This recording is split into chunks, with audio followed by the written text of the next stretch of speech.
Welcome to Second Take, the show that focuses on the issues behind the news. Mining Weekly editor Martin Creamer joins me today to unpack the latest in the mining industry. Welcome, Martin. Thanks, Ashni. Now, to kick off, tell us about the need for SA Inc. to basically change energy headwinds into energy tailwinds.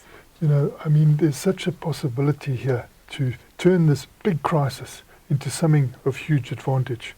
Now, when I remember working on the Eastern Province Herald, when energy was centralised in South Africa, Eskom centralised it, wouldn't allow the municipalities to produce their own. And I can remember in Port Elizabeth, they were very upset. They wanted to have their own power station there, and they had it. And Eskom said, no, we must all come together.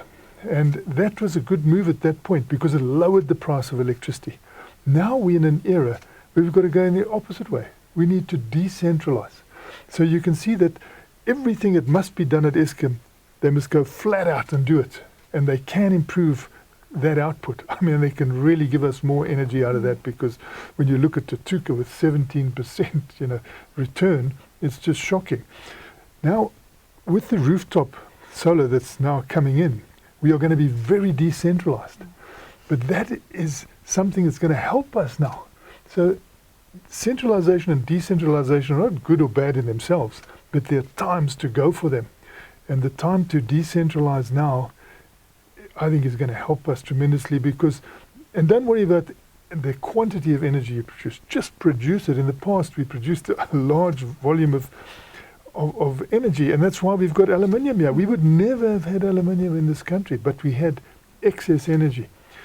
At this point in time, we need a real tailwind. People think, gee, we don't want to produce too much. There's never too much, because as we see now with new technology, all that excess can become green hydrogen, and that green hydrogen is electricity sitting there waiting to be turned back into electricity. So they must go flat out on both sides of the road, the Eskom side and the decentralized side. Now, US and EU policies have highlighted the need for critical raw materials. Critical raw materials are being declared all around the world except South Africa. I don't know what's happened here. We don't declare anything as critical.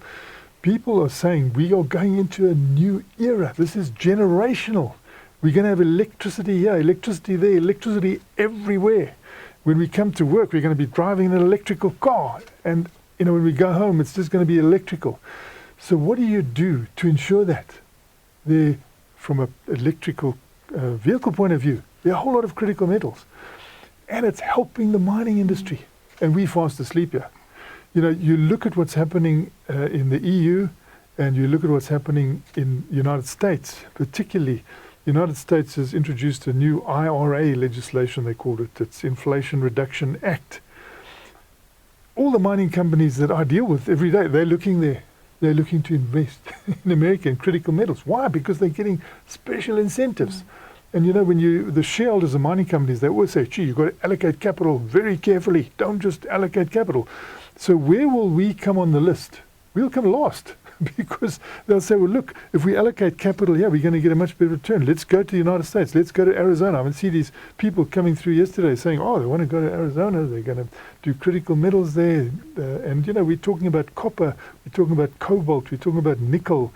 We're talking about metals that we actually are so familiar with here. Yet we haven't done the research. We haven't done the exploration. We have fallen fast asleep here. And it could actually mean that our mining industry over time, shrinks quite badly. So they better get moving. Lastly, Martin, green hydrogen and hydrogen fuel cell developments in China and India could spell big news for Southern Africa. Yeah, that might help us. When you look at the smiling face of the Indian Prime Minister coming over, and he's saying, I'm going into green hydrogen, big time. And I can see his great enthusiasm. We've been in this for decades. Why haven't we actually moved on it? We've been producing green hydrogen at pilot plant level since 2012. We've been talking about this. It's been on the lips. Fuel cells have been on our lips going back to the 90s. We haven't stopped talking about it, but we're not good at doing. And, the other countries like China, you can already see they've got big research going on there into platinum and the use of platinum. That's our metal. Yet they are having to really study it up because they want to change their energy policy totally. They want a green, clean energy, and they know that this can can help them. In Australia, they've declared platinum group metals critical metals. We don't declare anything critical here. And I think that, in a way, we should do it in an incentivized thing to get people to go into these metals. We see some copper mines coming up, but it's all private sector. It's not actually government-backed. So hopefully when we get out of this terrible load-shedding crisis and all the other crises we've got here, we really get exploration going as we've been calling for so long, but we haven't even got a cadastre yet. Thanks for speaking with us, It's a Martin. great pleasure, Sashni.